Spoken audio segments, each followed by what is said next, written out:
तो साफ तौर से हम ये कह सकते हैं कि आज जितने भी राजनेताओं से हमारी बातचीत हो रही है, अपने अपने तरीके से मुलायम सिंह यादव को हर कोई श्रद्धांजलि दे रहा है, हर कोई गमगीन नजर आ रहा है। अबू आजमी तो न्यूज़ 24 पर रो भी पड़े, उनकी आंखों से आंसू आ गए। वो कह रही थी कि मैं जो कुछ भी हूं वो मुलायम सिंह यादव की वजह से हूं।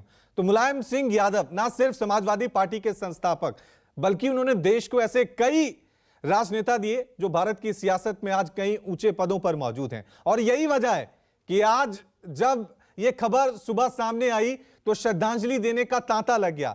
एक तरफ प्रधानमंत्री मोदी ने कहा कि मुलायम सिंह यादव जमीन से जुड़े हुए नेता थे, लोगों की समस्याएं सुनते थे। राष्ट्रपति द्रौपदी मुर्मू का ट्वीट भी सामने आया जिनमें उन्होंने कहा कि मुलायम सिंह यादव का जाना एक अपूर्णीय क्षति है। और राज बब्बर, उनसे हमारी बातचीत हुई तो वो भी कह रहे थे कि बेशक मैं विपक्षी दल में आ गया था, उसके बावजूद भी उनके खिलाफ मैं कुछ नहीं कह पाता था। एक बार फिर मैं रुक करता हूं मेरे वरिष्ठ सहयोगी राजीव रंजन का। राजीव, कोई और जानकारी? जो खबर आपने दी है कि मेदांता अस्पताल से सीधा सैफई ले जाया जाएगा, और कोई अपडेट?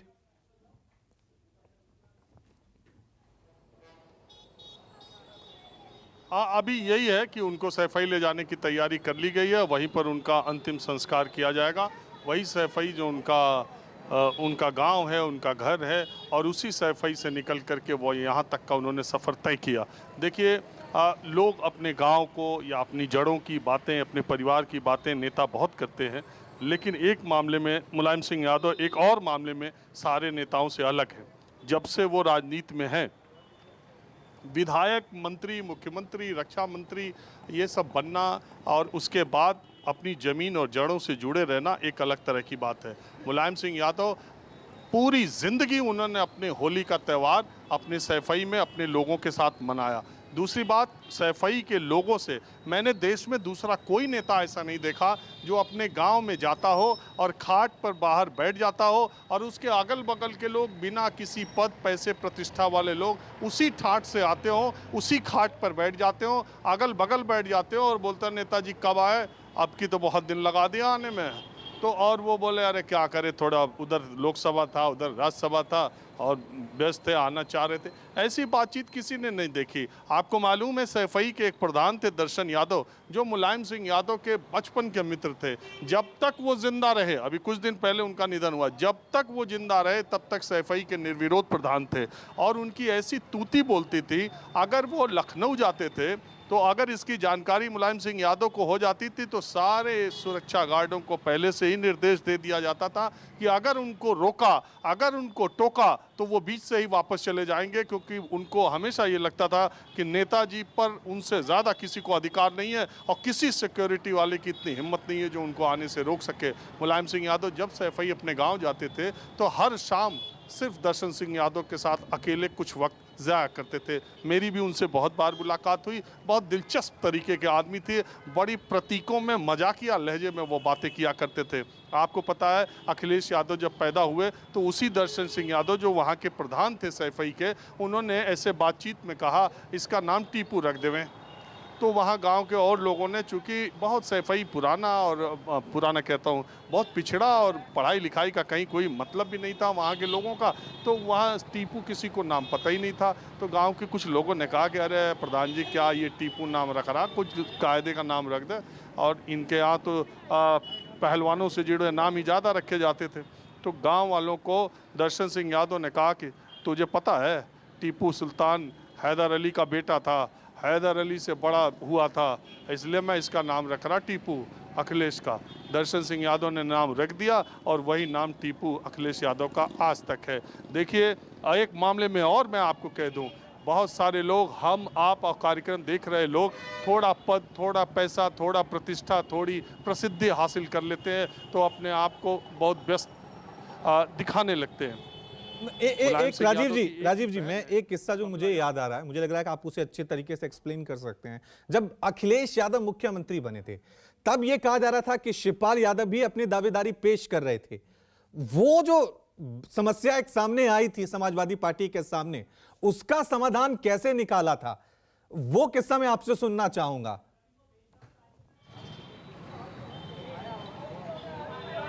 जी, अपना सवाल दोहराएंगे रवि? राजीव जी, मेरा सवाल यह है कि एक किस्सा मुझे याद आ रहा है जब अखिलेश यादव समाजवादी पार्टी की तरफ से मुख्यमंत्री बने थे पहली बार, लेकिन शिवपाल यादव वहां पे अपना दावा ठोक रहे थे। एक बड़ा संकट पैदा हो गया था समाजवादी पार्टी में उस वक्त, लेकिन समाधान मुलायम सिंह यादव ने बड़ी ही आसानी से, बड़े ही मुलायम तरीके से निकाल दिया था। तो वो उनकी जो खूबी है उस पर आप कैसे कहेंगे कि समस्याओं का समाधान बड़ी आसानी से, बड़ी खूबी से वो निकाल लेते हैं? उस किस्से को आप याद करें तो।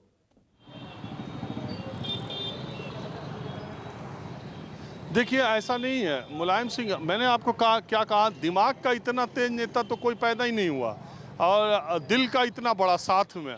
दिमाग के उनसे तेज भी होंगे, लेकिन दिल के बहुत कंजूस लोग हैं। मैंने हमेशा कहा, मुलायम सिंह यादव किसी को कुछ दे देने में और सबसे समानता का भाव रखने में उनके जैसा कोई दूसरा व्यक्ति नहीं है। एक तानाशाही रवैये वाली राजनीति की प्रथा जो इन दिनों चली आई है, वो रंच मात्र भी मुलायम सिंह यादव में नहीं थी। मैं आपको बता रहा हूँ, उनकी एक ही बहन है कमला यादव, जो इटावा में रहती हैं। एक बार मैं उनके पास गया और मैं ऐसे चर्चा करने लगा। वो बहुत ही बिल्कुल घरेलू महिला, वो बिल्कुल बोल भी नहीं पाती। इवन मैंने उनका इंटरव्यू करके जब मैं घर से उनके निकला और गाड़ी में बैठा, तो मुझे मुलायम सिंह यादव फैमिली के एक इम्पॉर्टेंट, नाम नहीं लूँगा, इम्पॉर्टेंट आदमी का फ़ोन आ गया कि अगर कोई इधर उधर की बात तुमने बुआ से की होगी तो ठीक नहीं होगा। मेरी बुआ बहुत सीधी है, तुमने उनका इंटरव्यू कैसे कर लिया? तुम घर थोड़ी नाराज़गी की, बहुत वो सीधी सादी महिला है, कुछ उल्टा पलटा न बुलवा लिया हो। लेकिन वो इतनी जैसे मैं अभी इस वक्त बात कर रहा हूँ तो मैं आपको बता सकता हूँ, जैसे मेरी बुआ मौसी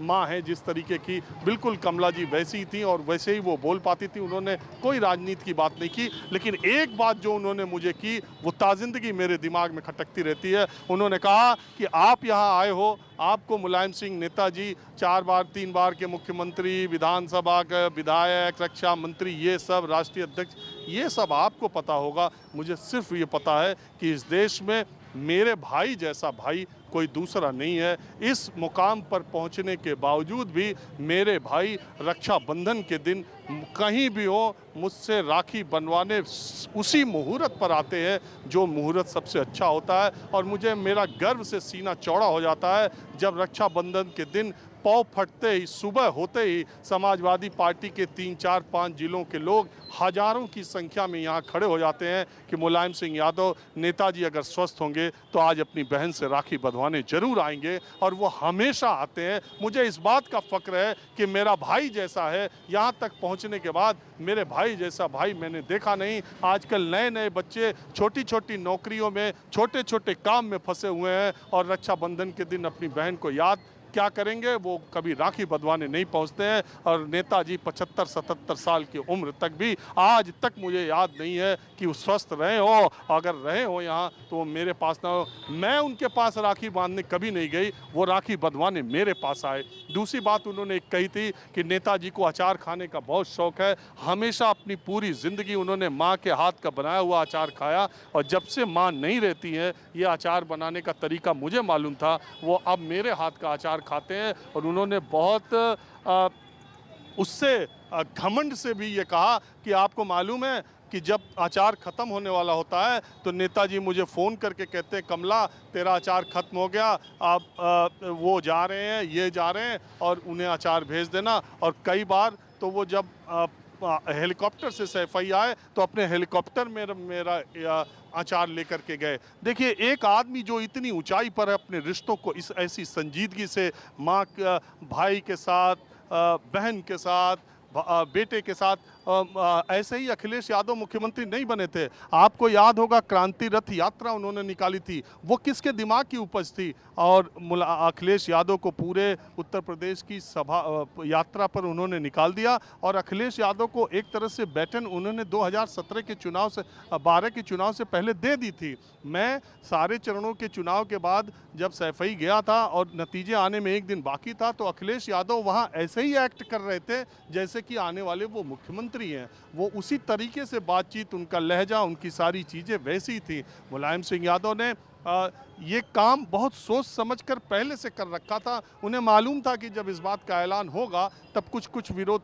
होगा, लेकिन उसको उन्होंने बंद कमरे में बैठ के उन्हें 3 आदमी को समझाना था, एक शिवपाल यादव, एक आजम खान और एक अमर सिंह। तो अमर सिंह उस समय उस तरीके से उस पार्टी में थे भी नहीं, तो इसलिए सबसे ज़्यादा मुश्किल उनको शिवपाल यादव और आजम खान को मनाने में थी और वो दोनों इतना मानते थे कि उनकी बात को मान ले गए। मैंने पहले भी आपसे कहा कि या तो भरम हो या तो सच हो, ऐसी ज़िंदगी जीना बहुत मुश्किल काम है कि समाजवादी पार्टी के एक महासचिव आजम खान हो जो लखनऊ में उनके दाएं कंधे पर मुलायम सिंह हाथ रखते थे और फ्लाइट से उतरते ही एयरपोर्ट पर उनको अमर सिंह रिसीव करते थे, जो दूसरे महासचिव थे उनके बाएं कंधे पर मुलायम सिंह हाथ रखते थे और दोनों अपने कंधों पर ये कहते थे कि मुलायम सिंह का हाथ मेरे ऊपर ज़्यादा है और अगर दोनों आमने सामने पड़ जाएं तो तलवार चल जाए, ऐसा रिश्ता एक ही पार्टी में था। मुलायम सिंह यादव ने जो पार्टी बनाई, जो नेता के तौर पर अपनी इमेज बनाई, जो कार्यकर्ताओं से अपना संवाद रखा, आज की राजनीति में कोई भी पार्टी ऐसी नहीं है जिसके राष्ट्रीय अध्यक्ष को उसका कार्यकर्ता,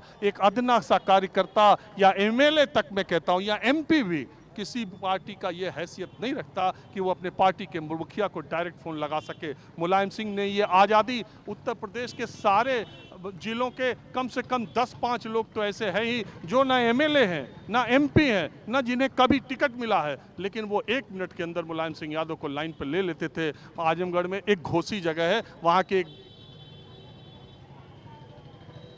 बिल्कुल बिल्कुल राजीव, जो संस्मरण आपने बताया है, उनका रिश्ता उनकी बहन के साथ, अपने पार्टी के कार्यकर्ताओं के साथ, राजनीति के मुलायम ही उन्हें कहें तो सही होगा, क्योंकि सभी के साथ उनके रिश्ते बेहद नरम, बेहद अच्छे थे।